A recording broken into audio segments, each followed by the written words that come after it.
السلام علیکم ورحمت الله وبرکاته. ډیر ملګری شکایت کوي چې زموږ له ګوګل پلی سټور څخه یو سافټویر ډاونلوډوو، هغه موږ ته اجازه نه راکوي چې مثلا ستاسو په هیواد کې د دغه سافټویر د ډاونلوډ اجازه نشته. دا څنګه موږ رفع کړو، یعنې هغه سافټویر موږ څنګه ډاونلوډ کړو. لکه مثلا زه تاسو ته یو ښایم، دلته ما یو فیسبوک ته اپلوډ کړ، مثلا زه درته ښایم ما مخکې ډاونلوډ کړی دی، خو هغه په کم ورژن باندې. اوس زه دا اپډیټ کوم، ګورئ دلته ماته لیکي دا ځای کې ولیکل مثلا د ډاونلوډ طریقه یې ماته ونه ښودله چې مثلا دی موږ ډاونلوډ کړو، ماته اجازه رانه کړه چې ځکه چې دغه سافټویر چې دی ستاسو په هېواد کې د ډاونلوډ حق نه لري، یعنې باید څوک یې ډاونلوډ ونه شي کړی. نو دغه موږ څنګه کولی شو چې ډاونلوډ ته یې چمتو کړو؟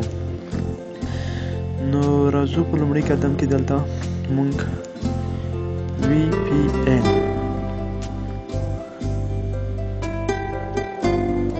دا سرچ کوو. دا ګورئ لینک VPN دغه سافټویر ما ډاونلوډ کړی دی، تاسو ډاونلوډ کې انسټال کړئ.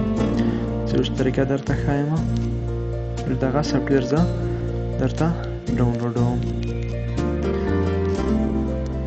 لینک VPN خلاصوي،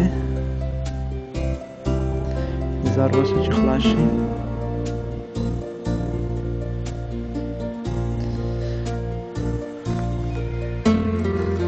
دلته کلیک کوو، ګورئ نو کلیک کوو، بیا هم کلیک کوو.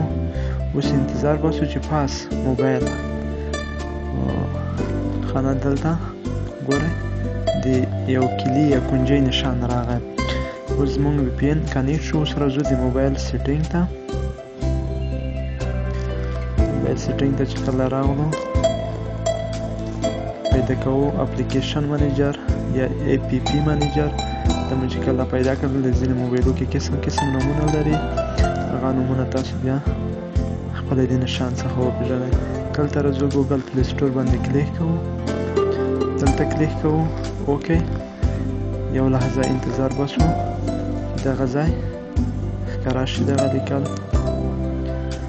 یو منټ ولا په پرېږده چې موږ دا طریقه یو ځل وښیو. انتظار باسو.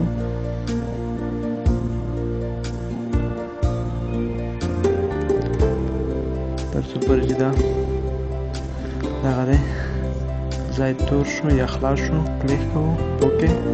کله مو چې دا دوه ځایونه تاسو مکمل کلیر کړل، نو وروسته به راشئ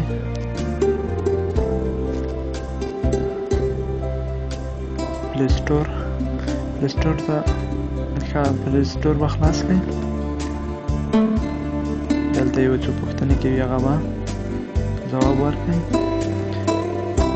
اکسپټ مکمل خلاصه شو. اوس ګوره هغه سافټویر زه ډاونلوډوم.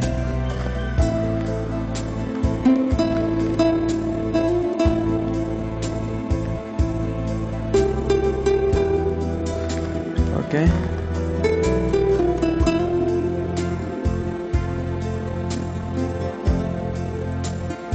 ګورئ اپډیټ نشان یې راکړ.